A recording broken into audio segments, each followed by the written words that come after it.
Welcome to థింకాంధ్ర. నేను వెంకట పట్నాయక్. ఈరోజు ఎంతో ప్రతిష్టాత్మకంగా తీసుకున్నటువంటి సిఐ సదస్సు ఇక్కడ జరగబోతూ ఉంది. అయితే సిఐ సదస్సులో ఇన్వెస్టర్స్తో పాటు ఇక్కడ పెట్టుబడిదారులు ఎంతమంది ఇక్కడకు వస్తూ ఉన్నారు, ఏం చేస్తున్నారు అనే దానిపై మాట్లాడేదానికి మేడం ఉన్నారు. మేడం, ఈరోజు ఇన్వెస్టర్స్తో ఇక్కడ ఎంతమంది ఎంయూలు కుదుర్చుకోబోతున్నారు, ఎంతో ప్రతిష్టాత్మకంగా ఈ సిఐ సదస్సు ఇక్కడ జరగబోతూ ఉంది.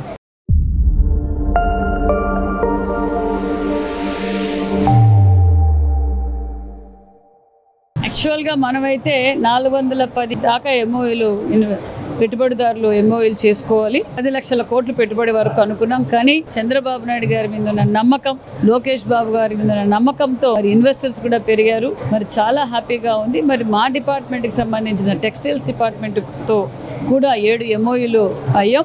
మరి 4,500 కోట్ల పెట్టుబడితో 8,500 మందికి ఎంప్లాయ్మెంట్ కూడా ఇవ్వబోతున్నారు. దానితో పాటు మరి చంద్రబాబు నాయుడు గారి హస్తకళలను, మన కళలను గౌరవించే వ్యక్తి. మరి ఇక్కడ రెప్పాక్షి ఎంపోరియం కూడా ఏర్పాటు చేశాం. మన హస్తకళలు ఏ విధంగా అయితే మరి ఎలా తయారు చేస్తున్నారు, వాళ్ళు తయారు చేయడానికి వాళ్ళ కష్టం ఏంటి, మరి న్యాచురల్ కలర్స్తో ఏ విధంగా అయితే పర్యావరణాన్ని కాపాడాలనే గొప్ప సంకల్పంతో మరి వారితో కూడా ఎక్స్ప్లెయిన్ చేశాం. మనం ఏదైతే మట్టితో ఎలా చేస్తున్నాం, మన హస్తకళల గురించి కూడా ఎక్స్ప్లెయిన్ చేసి ఎక్స్పోర్ట్ చేయడానికి ఎంఓయూలు కూడా చేసుకోబోతున్నాం. అదేవిధంగా చేనేత కళాకారులు, చేనేతలు తయారు చేసిన చీరలు, ఏ డిస్టిక్లో ఏ చీర తయారు చేస్తున్నాం, మనకు వచ్చిన 1 డిస్టిక్ 1 ఎన్ని అవార్డులు వచ్చాయి, దాని ప్రతిష్టతను మరి ఈరోజు చేనేత వస్త్రాలు ధరించడం వల్ల ఆరోగ్యానికి మంచిది, మరి పర్యావరణానికి కూడా మంచిదన్న విషయం కూడా ఎక్స్ప్లెయిన్ చేసి మరి అందుకు చేనేత కళాకారులు తయారు చేసిన వస్త్రాలు ఎక్స్పోర్ట్ చేసుకోవడానికి కూడా ఎంఓయూలు చేసుకుంటున్నాం అన్న విషయం కూడా తెలియజేస్తూ, అభివృద్ధి అంటే చంద్రబాబు నాయుడు గారు, చంద్రబాబు నాయుడు గారు అంటే అభివృద్ధి.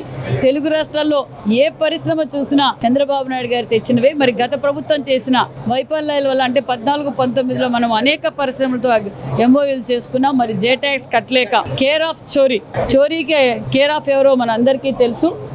మరి అవన్నీ కాదు, మళ్ళీ మీరు ఇన్వెస్ట్ చేయండి, ఇది రైట్ టైం. 20 సంవత్సరాల కూటమి ప్రభుత్వంలో మనం ఉంటాం. ప్రజలు మా మీద నమ్మకంతో ఉన్నారు. ఖచ్చితంగా అభివృద్ధికి మీరు సహకరించాలని విచ్చేసిన ఇన్వెస్టర్స్ అందరికీ ప్రభుత్వం తరఫున, ఆంధ్రప్రదేశ్ తరఫున ప్రత్యేకమైన ధన్యవాదాలు తెలియజేస్తాను. ఇటీవల కాలంలోనే గూగుల్ డేటా సెంటర్ విశాఖపట్నంకి వచ్చింది. అంటే ఈ గూగుల్ డేటా సెంటర్ వల్ల ఎలాంటి ఉపయోగం ఉందంటారు? అంటే చాలా వరకు కొన్ని పార్టీలు విమర్శిస్తూ ఉన్నాయి. ఏం చెప్తారు మీరు? కొన్ని పార్టీలుగా సార్, ఒక పార్టీనే విమర్శిస్తుంది. వాళ్ళకి ఎలాగో తేలేరు. చోరీలు కేర్ ఆఫ్ అడ్రస్సే వాళ్ళు. మరి గతంలో 5 సంవత్సరాలుగా దోచుకోవడం, ప్రజల సొమ్ము చోరీ చేశారు, ప్రభుత్వం సొమ్ము చోరీ చేశారు, మరి ఇండస్ట్రీస్ని చోరీ చేశారు. అన్ని విధాలుగా చోరీ వాళ్ళకి తప్ప మరి ప్రపంచ దేశాలే ఈరోజు గూగుల్ డేటా సెంటర్ రావడం గర్వంగా ఉంది. ఆంధ్రప్రదేశ్కి తెచ్చినందుకు లోకేష్ బాబు గారు ప్రజలందరూ ధన్యవాదాలు చెప్తున్నారు.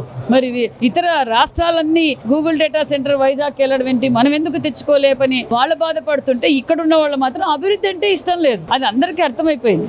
కాబట్టి ఒకరిద్దరు తప్ప మిగతా వాళ్ళందరూ అంటే విజన్ ఉండి, ప్రజలపైన నిబద్ధత ఉండి, యువతకు భరోసా కల్పించాలి, యువత వాళ్ళ కాళ్ళ మీద వాళ్ళ నిలబడాలని తెలుసుకున్న ఏ వ్యక్తి ఇలా మాట్లాడు. అంటే మేడం, ఇప్పుడు చూస్తే ప్రత్యేకంగా విశాఖపట్నాన్ని ఇంత అభివృద్ధి దశలుగా ముందుకెళ్ళడానికి కారణం ఏంటంటే, విశాఖపట్నమే కాదు ప్రాంతాలకు అతీతంగా అభివృద్ధి చేస్తారు చంద్రబాబు నాయుడు గారు. మరి మా రాయలసీమలో కూడా ఈరోజు పరిశ్రమలు ఉన్నాయి అంటే చంద్రబాబు నాయుడు గారే. కియా లాంటి ఇంటర్నేషనల్ పరిశ్రమలు ఈరోజు ఎంఓయూ చేసుకున్నవి కూడా మరి కావచ్చు, మరి కడప కావచ్చు, మరి అనంతపురం జిల్లా కావచ్చు, ఉమ్మడి అనంతపురంలో చిట్టు చివరున్న మడక్సిర ప్రాంతాలకు కూడా మేము ఎంఓయూలు చేసుకున్నాం.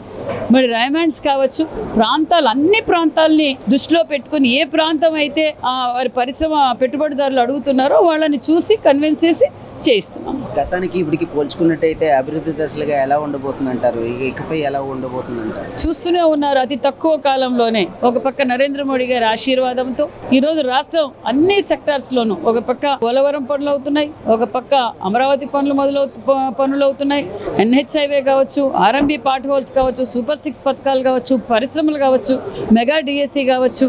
ఈరోజు ప్రజలు ఏ నమ్మకంతో అయితే మాకు ప్రభుత్వాన్ని అధికారాన్ని ఇచ్చారో ఆ నమ్మకాన్ని మేము నిలబెట్టుకుంటున్నాం. Thank you.